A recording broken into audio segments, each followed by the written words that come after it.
Now, the Tuscaloosa Chevrolet Sports Update with WVUA's Gary Harris.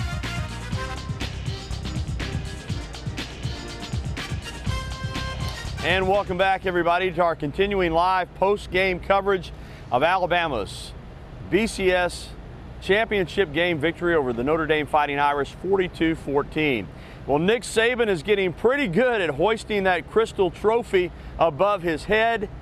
In fact, he's done it now 3 times in the last 4 years. And remember, he did it once at LSU. That's 4 national championships for the coach, putting him in some very elite company and certainly cementing him already as one of the all-time great college football coaches.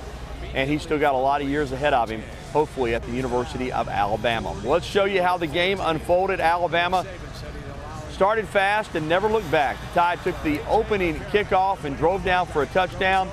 Alabama scored the first 3 possessions. It had the football to go up 21-0, and for all intent and purposes, the game was over at that point. Alabama added another touchdown right before the end of the half to lead 28-0. Let's again talk about some of the numbers.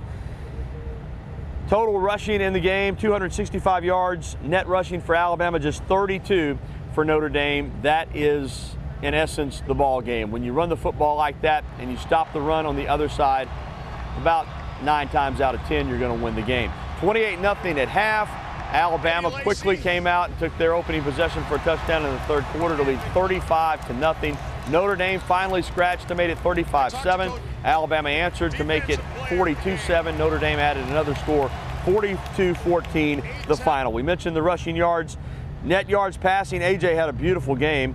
264 yards for A.J., 270 for Golson. Notre Dame, though, was throwing it practically every down in the second half. Total offensive yards, 529 for the Crimson Tide against one of the best defenses in the country.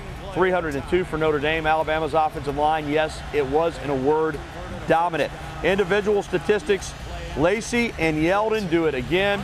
Lacey, the offensive MVP in the game, and you couldn't have argued if they'd given it to A.J. McCarron or freshman wide receiver Amari Cooper. But Lacey, 20 carries, 140 yards, and a touchdown. He also caught a touchdown pass. T.J. Yeldon, 21 carries, 110 yards, 108 make that. He lost a couple of yards. He had a touchdown. McCarron through the air, 20 of 28, 264 yards, and 4 TDs in the game. Freshman Amari Cooper, 6 catches, 105 yards, and 2 touchdowns as he returns home to Miami, where he grew up and played high school football at Northwestern High School and has a dominating performance. Defensively for Alabama, C.J. Mosley, the defensive MVP, leads the way.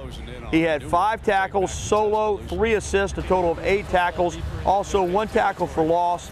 He's coming back for a senior season. That's good news. He's your defensive MVP and had a great ball game for the Crimson Tide. Now, for every winner, there is a loser. And tonight, it's certainly the Notre Dame Fighting Irish.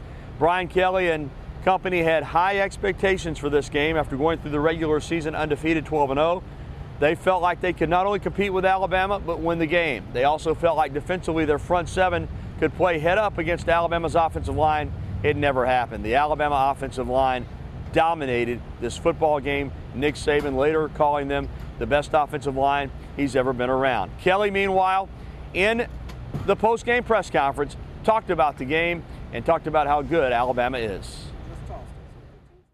I mean, the way our guys compete. Now, Alabama was the better football team, but, you know, I love the way our guys kept fighting and kept competing. They didn't quit at all. They understand how to play the game. They played it better. They were the better football team today, but I love the way our guys just kept playing, and there's a number of young guys that got a chance to see that, and Everett talked about it.